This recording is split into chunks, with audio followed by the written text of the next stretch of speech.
Cynthia's diary, written in a flowery and flowing hand. Dear Diary, it's been 2 days since we docked on Gloomcliff, so far away, yet it reminds me of home. The sea, the weather, the cliffs and the hills, so similar yet so different. Ireland feels so alive, like a living land. Each crashing wave is a deep breath of fresh air. This place feels like it's barely clinging to life with the last threads of its being. The waves are its death rattle. I feel the power in the land, but it's different, cold and almost dormant. When I reach out through the knots, I feel it come alive and twist and turn before it retreats once again. It's dark and tainted, hesitant but boiling over with raw and untapped power. As the only Banjri in this generation, the Order were hesitant to send me. But who are they to deny the request of the Dagda? The Tuatha Dé Danann weave knots that not even we can untangle. We simply must pluck the cord and continue weaving. I'm excited for what this strange land holds, and I'm eager to learn from the Dagda. Though he may have forgotten the weave, his power is far older and stronger, though less pure. I've spoken with a number of my fellow housemates, and was alarmed to learn that nearly none of them had even touched the powers before coming here. I had hoped to learn from their experiences, but instead I've been left wanting. I desperately await for classes to begin. Cynthia Pride. Chapter 2. Victor Corveil followed Howard across the muddy grounds as a light misting of frozen rain continued to fall. He noticed that despite the grand architecture and size of the campus, it was relatively small compared to other universities he had toured before the draft, though the amount of people walking to and from buildings hinted at a larger campus. There are 4 dormitory buildings, each dedicated and named after the 4 founding families of the academy, Howard said, leaning towards the central courtyard. He motioned to 2 large buildings to the right of the main manor. Those are the male dormitories, Serpent's Den and Rook's Lair. He motioned towards one of 2 identical buildings on the other side. That is the female dormitory, Jagger's Nest. Then motioning to the other, and that is Seely's Dray, where all the misfits go, he said coldly. They arrived in the middle of the complex, in a cobblestone courtyard. There an elaborate black marble fountain stood, depicting a massive dragon with a large sword piercing the top of its skull and protruding from its mouth. Water flowed out from between its fangs like fire. The manor in the center there is called Leviathan Hall. It houses the main auditoriums. All other auditoriums are housed within the 2 other manors flanking it, Behemoth and Ziz halls. His nasally voice was beginning to annoy Corveil. He most certainly could have wished for a better tour guide. The faculty stay in the auxiliary buildings around the administrative offices, and the dining hall is on the other side near the female dorm, he said, pointing to a wide and short building beyond the tall dormitories. Do you have any majors in mind? He asked. Law. Ah, well, this is an art school, he said with ominous condescension. Do you have a list or something of the subjects offered? Corveil asked. You really didn't come prepared, did you? I wasn't exactly given much information, he said through gritted teeth. Howard just grunted in a smug reply. What exactly is it you do here, Howard? Corveil asked, trying not to sound passive-aggressive. Whether he succeeded or not, Howard gave little indication and continued on in his high, monotone voice. Yes, I suppose you wouldn't know. I'm an interim professor here. I teach creative writing and historical analysis of occult text. A loud bell rang out from the central structure. Corveil felt it in his chest, like a shockwave, and then he was watching the bell tower of Montfaucon crumble and fall as it was rent in half by a 420mm howitzer shell. The rubble buried his brothers in arms. This position had been held and entrenched by the Huns for months. Now, before they were even able to evacuate their own men, they were bombing it to hell. The hill was theirs now, but at what cost? Scraps of stone and metal pelted Corveil's face. He lifted his arm to shield himself, right as another round struck a building behind him, burying him in dust and stone. He gasped deeply as his eyes refocused on the world around him. The war was over. It was over. "Are you all right?" Howard asked. Corveil turned his head to the oppressive gray above, and icy rain stung as it bit into his face. "Yeah," he croaked. "I suppose I should show you into the main hall. I think the headmaster is there." Howard began to walk towards the central building he had named as Leviathan Hall, without awaiting a response from Corveil. He stood there in the bitter rain for a few more moments. He found the frozen daggers pelting his face oddly refreshing. The pain and the cold helped to keep him present. He sighed deeply, then hurried to catch up with Howard. They neared the large central building, and its true scale became viscerally apparent to Corveil. The entire first level was made from hewn dark stone, with strange shapes carved into each block. The half-timbered walls of the manor stretched into the sky. Its central tower loomed overhead, and its secondary spires to either side provided it with cruel company. With intricately woven stone and massive dark wood support beams, it looked like a dark fortress from a fairy tale. Corveil was still staring up at the imposing structure as they reached the door. Howard held it open for him to enter. He passed the threshold into darkness. Tons of lead streaked by in red-hot trails overhead. Smoke from gunfire and explosions lay low in the valley, blocking out the light from the moon and stars above. They had been pushing through no man's land at night, hoping beyond hope that they wouldn't be seen. Brothers fell under his feet as the Huns popped up from funk holes and trenches to pick them off. There was no time to mourn, no time to respect their sacrifice. He had to keep moving. It was that, or join his fallen brothers in hell. He heard a loud click. He had heard the screams of boys dying, the sound of flesh and sinew being torn from bone, but nothing rattled him as much as that sound. He looked to the right, hoping that he wouldn't see what he dreaded most. And there it was. A tall mound of dirt with a German machine gun squad sat atop it. The Hun, whose eyes were sunken and shining in a sickly yellow glow, had cocked and primed the evil weapon, and with a wicked smile, pulled the trigger. Fire spewed from its muzzle, and all hell broke loose as the chandelier in the foyer of the manor sparkled in the dark room. He was back, for now. A small, ghastly creature huddled behind the shadow of the door, his emaciated body curled around an urn full of soaked umbrellas. Corveil looked back up and took in the sight of the grand foyer for the first time. It was dark. Black stone tile covered the floor, and oppressive dark wooden arches held the walls and ceiling aloft. The ornate crystal chandelier sparkled and glistened against the dark walls and tile. Grand was a severe understatement to describe this place. Directly ahead of him was Howard, talking to a tall man with finely cropped hair and beard, wearing a pristine dark green peacoat and jet black suit beneath. Corveil noticed a large silver signet ring with a wide oval face on his left hand. He couldn't quite make out the sigil on its face from this distance. He walked forward, and the man pushed Howard to the side and extended his left hand. "Ah, you must be Mr. Corveil," he said with a bright smile that engulfed his entire face, and in a strong English accent, an accent Corveil had gotten used to during the war.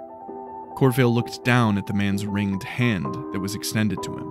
No one had ever offered to shake his left hand before. Perhaps this man was simply left-handed. He extended his own hand, and they shook firmly. "It's sincerely a pleasure to meet you, my friend. My name is Lucien Foros. I am the headmaster here at Untumbra. Likewise, headmaster. Please, just call me Lucian, or Foros, or Professor. I'm really not very picky, he said, chuckling. He placed his hand on Corveil's shoulder and led him away from the entrance and deeper into the manor. So, Victor, what do you think of our campus so far? Lucian asked as they walked down the long, ornate hallway with doors to large classrooms and auditoriums on each side. It's different from what I expected, I suppose, Corveil responded. What exactly did you expect? He honestly wasn't sure. He hadn't been sure if the school even existed to begin with, given the strange circumstances of his invitation and its location. Lucian seemed to take his silence for answer enough, and continued. Well, I do hope you decide to enroll with us. We pride ourselves on giving everyone an opportunity to learn here. We have students from around the world in attendance this year. It gives me great joy to extend such an invitation to someone who so valiantly served and sacrificed for our way of life against the Germans.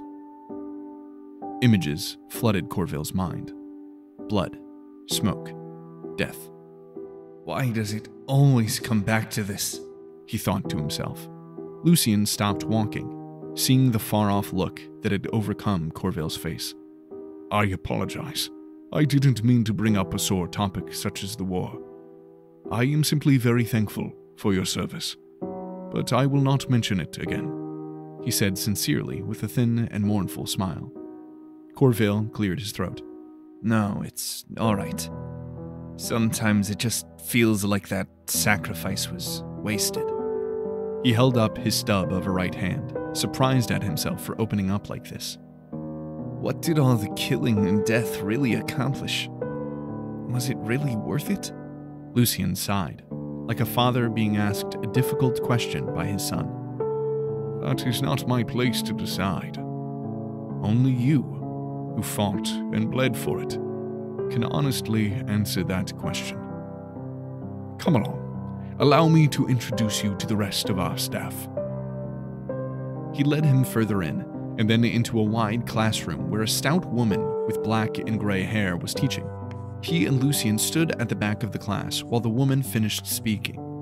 The room was only a quarter full of students. Men and women of various ages listened intently to the woman up front, taking notes as they went. The professor was just wrapping up and assigning homework on something she called Kabbalah. Diagrams, strange symbols, and grids littered her blackboard. Lucian leaned over and whispered in Corveil's ear. As I'm sure you know, our spring semester is nearly half through. Many of these students have elected to take more classes than necessary, but with various midterms approaching, well, things start to get more frantic around this time of year. I'm sorry, Corveil said. I hadn't realized the semester schedule. Now is probably a bad time to... Not at all, Lucian interjected. We accept mid-semester enrollments all the time. Our goal is to educate whenever and however we can. Our invitation took a while to find you, so there is no need to apologize, and there would have been no reason for you to wait. The professor at the front of the room dismissed her students and glanced at Lucian. Ah, headmaster, she said in a calm northeastern accent. Elizabeth, my dear, allow me to introduce Victor Corveil. He is a prospective student, Lucian said cheerfully. She introduced herself as Professor Elizabeth Valley and offered her welcome. I saved him from Howard and decided to continue his tour myself. Her eyes rolled at the mention of Howard. I don't blame you, a strange man, that one. Though he agreed with their comment, Corveil was taken aback by the casual way they spoke about a colleague. Isn't he a fellow professor here? He asked them.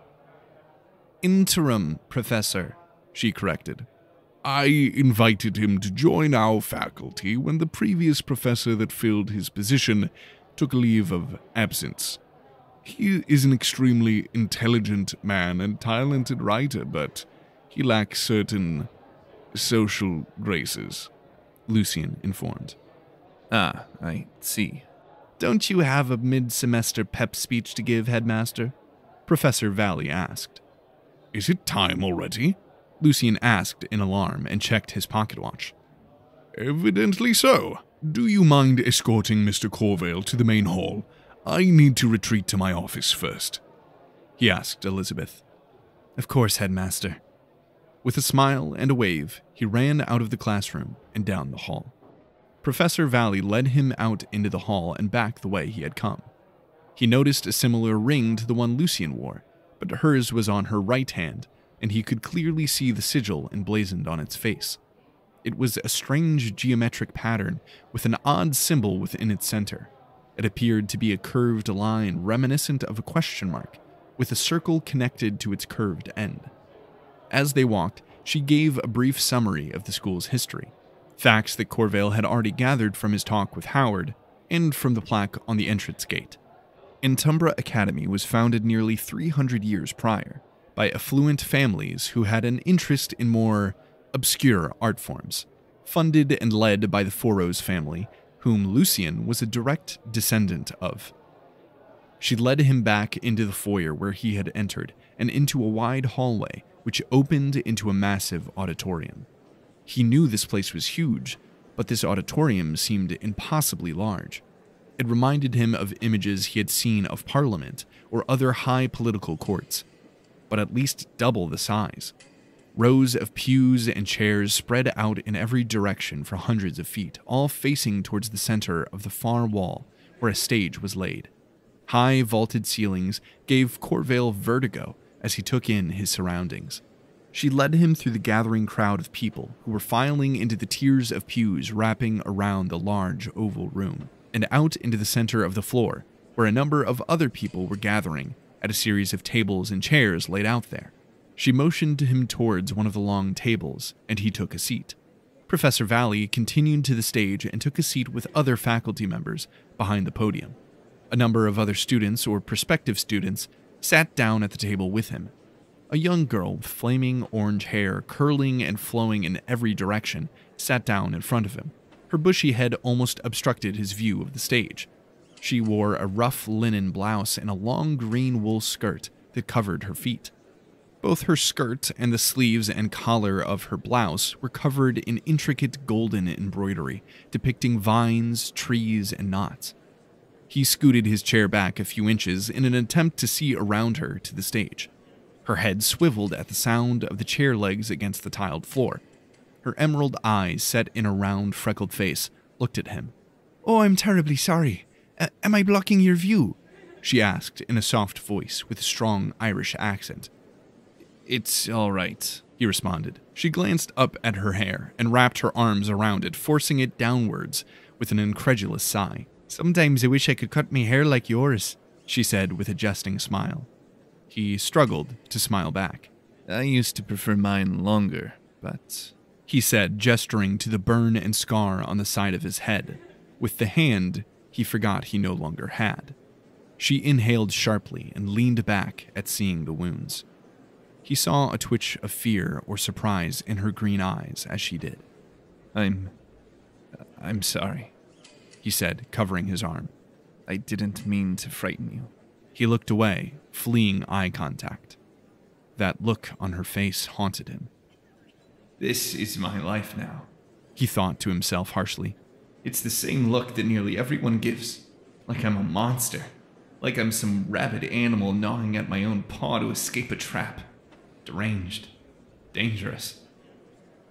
A hand gently rested against his right forearm, which took him by surprise. He noticed thin lines of light blue ink on her skin, imitating the design on her clothes. He lifted his eyes. Her face had turned from surprise to pity. "Ah, yes. Then there's that face," he thought. "I'm not frightened. Just surprised is all."